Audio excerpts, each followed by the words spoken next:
The most significant journey that we can make in this life is an inward one. 1,700 years ago, Egypt was a fabulous place to live. There was wealth all around.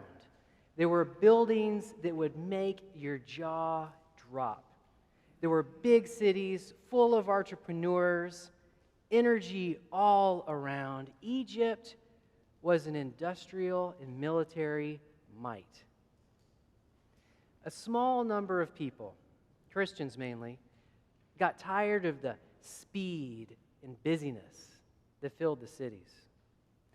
So they left the cities and formed communities outside of town that were centered on prayer and working with their hands.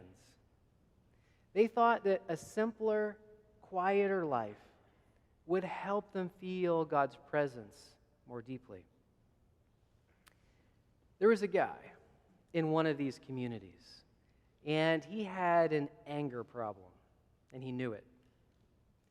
He would get mad at the people around him and scream at them over really trivial things. He convinced himself that he could solve this anger problem by leaving the community and living by himself. That way, if there weren't people around him, he wouldn't be getting mad.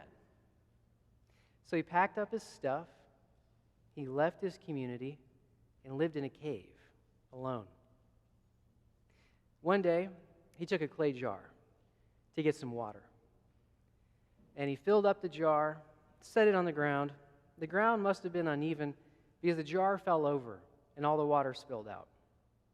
So the guy picked up the jar again, filled it with water, set it on the ground, tipped over again, all the water spilled out. The guy picked up the jar a third time, filled it with water, and you know what happened? Tipped over, all the water spilled out. The man exploded in rage. He started screaming and cursing. He picked up the jar and smashed it to pieces. A few moments later, he calmed down, and he looked down at that shattered jar, the only jar he had to get water. And he realized something profound. And this is what he said. And it's been recorded and copied and preserved for 1,700 years. He said, "Look at me.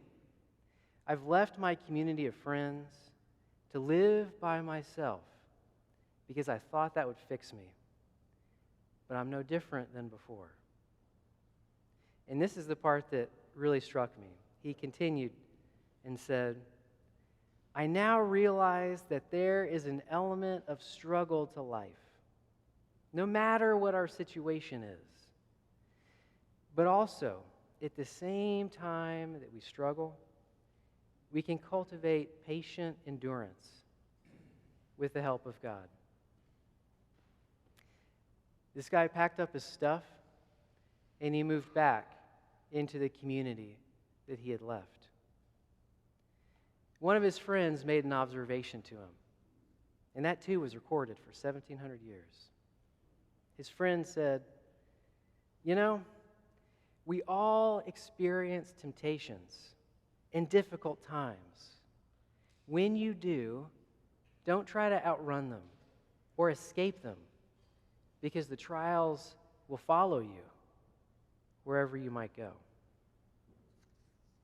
Well, this guy living in the desert 1,700 years ago realized that we don't have to travel in order to take a journey. His life was transformed that day when he was living alone in a cave. He came to understand that other people were not the source of his anger.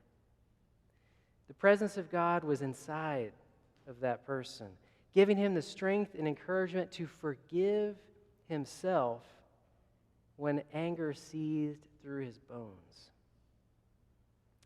His path of dealing with anger was not to get rid of the people around him.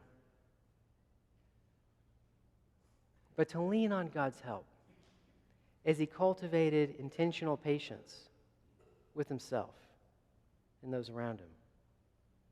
Well, today we start a new series for the season of Lent.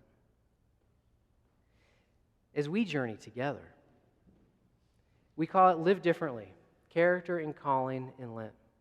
And Lent covers the 40 days from Ash Wednesday to Maundy Thursday.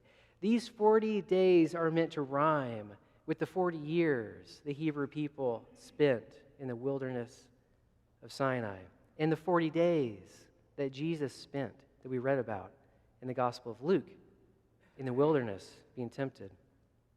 Well, the experiences of the Hebrew people and of Jesus were times of testing, but they had a purpose. They were not times of meaningless hardship.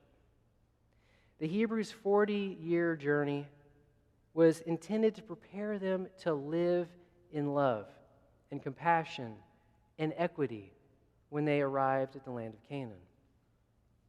It was a time in which they were supposed to reflect on the patterns of life that they had become accustomed to and to set aside those patterns that hurt the people around them.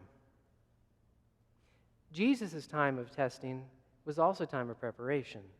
We read in Luke's gospel that after Jesus was baptized, the Spirit led Jesus out into the wilderness to undergo a journey similar to that testing of the Hebrews.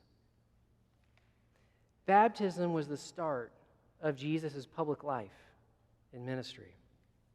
Likewise, baptism signals the start of each of our lives as we try to live a Jesus-patterned type of life.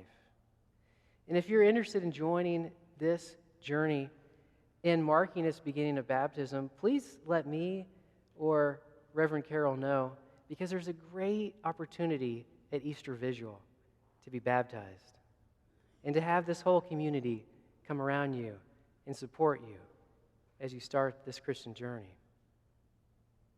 But after Jesus was baptized, he didn't travel somewhere exotic for his 40-day journey.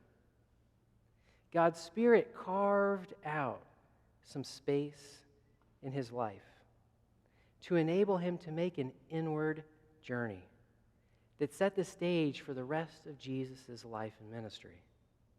On this journey, Jesus was tempted to use his power in a way that would satisfy his own desires, to make himself rich and powerful, to make him famous. And through these temptations, Jesus lived more deeply into this divine calling of living in a way that helps others flourish. It's a journey that God invites all of us here to take this Lent. You don't need to travel anywhere exotic. You don't need to do anything wild and crazy. All you need is an openness to God's leading and some time to reflect honestly about your own patterns of life. But doing this is not easy.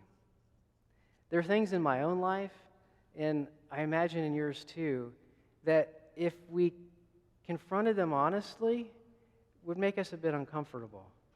And it would also put us to the test.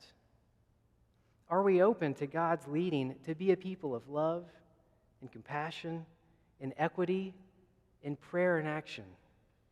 Are we willing to make changes in the patterns of life that we've become accustomed to that will help us live more deeply into this vision and love the people around us and God more deeply?